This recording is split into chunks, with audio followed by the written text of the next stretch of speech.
Welcome back to Stuff About tutorial. Today we are talking about how to enable fingerprint lock on WhatsApp. Why would you want to know how to enable fingerprint lock on WhatsApp? Well, maybe it is your first time using WhatsApp and not sure how to enable fingerprint lock on WhatsApp. So today I am going to show you how to enable fingerprint lock on WhatsApp. Check video description and I will try to leave the written instructions. Enabling fingerprint lock on WhatsApp is quite simple and the process is easy to do. First of all, open WhatsApp. Now you are seeing three dots at the top right corner. Click on three dots.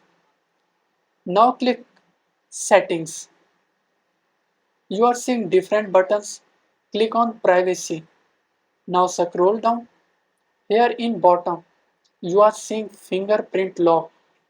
Click on it. Enable it by toggling it on. Use your finger. Select option immediately.